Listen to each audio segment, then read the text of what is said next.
Bismillahirrahmanirrahim. Assalamualaikum warahmatullahi taala wabarakatuh dan selamat sejahtera.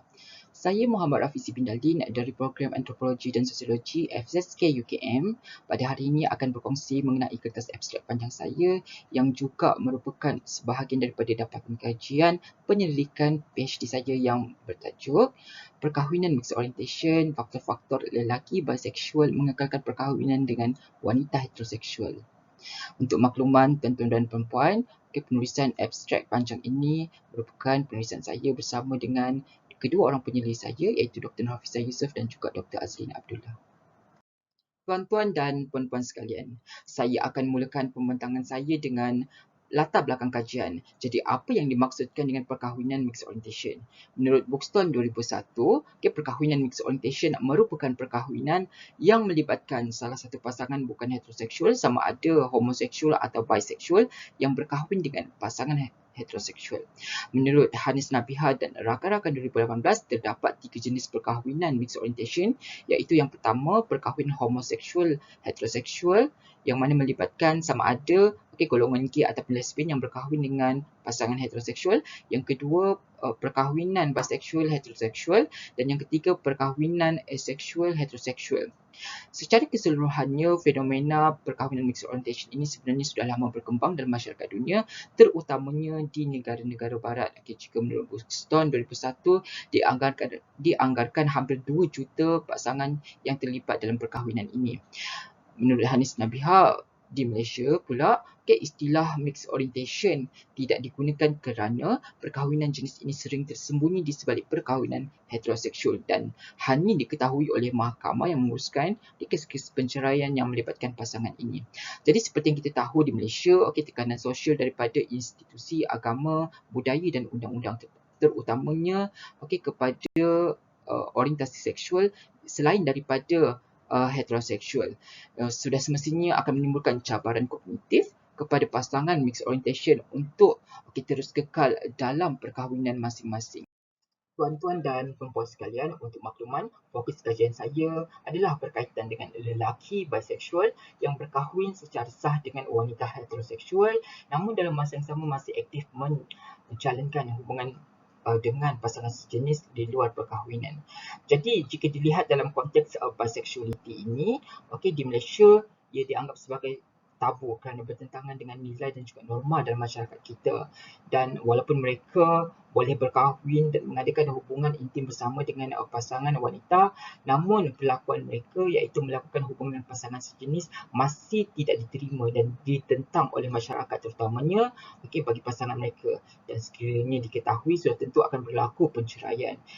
Jadi bila dibincangkan mengenai isu pengekalan, adakah tekanan sosial ini memberikan pengaruh yang besar kepada lelaki biseksual untuk terus kekal dalam perkahwinan atau terdapat faktor-faktor yang lain? Jika diteliti daripada kajian-kajian lepas, faktor-faktor yang menjadi motivasi kepada pasangan biseksual heteroseksual ini untuk terus kekal bersama ialah cinta kepada isteri, sayangkan hubungan, kepuasan dalam hubungan seksual, komunikasi yang baik dengan pasangan, motivasi agama serta sokongan daripada masyarakat terutamanya keluarga, community counselor dan ahli terapi. Jadi jika dilihat dalam kajian-kajian lepas ini, sampel kajian melibatkan perspektif kedua-dua pasangan kerana mereka sudah mendedahkan identiti seksual kepada pasangan masing-masing. Namun di dalam kajian saya, perspektif hanya melibatkan lelaki biseksual sahaja. Jadi objektif kajian ini adalah untuk mendeskripsi faktor-faktor yang mendorong lelaki biseksual untuk terus kekal dalam perkahwinan. Tuan-tuan dan puan-puan sekalian, seterusnya saya akan menerangkan secara ringkas mengenai metodologi kajian. Jadi secara keseluruhannya, kajian ini adalah berbentuk kualitatif yang mana saya telah menemubual 15 orang informan yang menepati ciri-ciri seperti yang dikehendaki dan saya telah mendapatkan 15 orang informan ini melalui key informant. Jadi saya telah melakukan kajian lapangan di sekitar negeri Selangor dan juga Kuala Lumpur. Analisis kajian adalah tematik dan untuk pengetahuan semua juga, walaupun informan dalam kajian ini secara sukarela, menjadi informan, tetapi sebagai pekerja saya masih menekankan etika kajian terutama berkaitan dengan kerahsiaan maklumat dan juga identiti informan.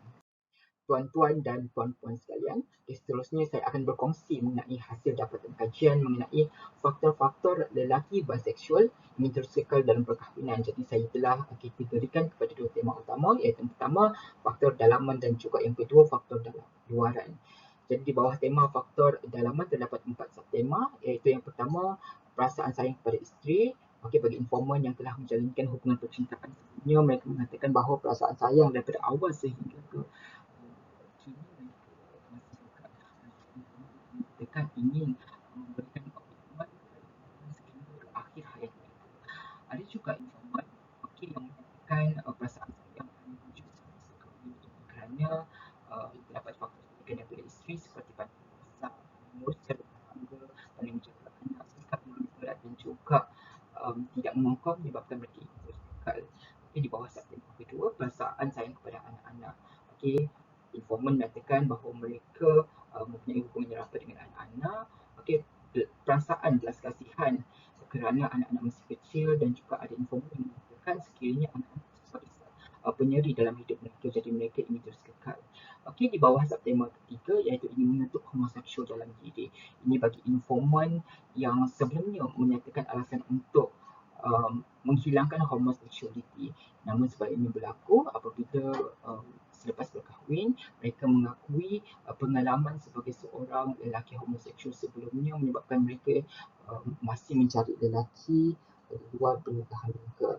Dan ada juga informan yang menyatakan alasan masih tidak puas dengan pasangan masing-masing, jadi mereka masih mencari pasangan sejenis. Mereka ingin terus kekal dengan harapan dapat meraih kepercayaan dan juga keyakinan isteri masing-masing. Dan di bawah subtema terakhir iaitu pengaruh agama. Bagi informan yang beragama Islam, mereka menyatakan bahawa perkahwinan itu sebagai satu bentuk ibadah, amanah dan tanggungjawab. Dan jika mereka menceraikan isteri, mereka akan berdosa besar. Bagi informan yang bukan beragama Islam, seperti agama Kristian dan juga Hindu, mereka menganggap perkahwinan itu bukan bersifat sementara, jadi mereka perlu memberikan komitmen untuk memastikan perkahwinan mereka kekal sampai bila-bila. Dan di bawah faktor luaran pula, terdapat dua subtema. Itu yang pertama, menjaga maruah keluarga.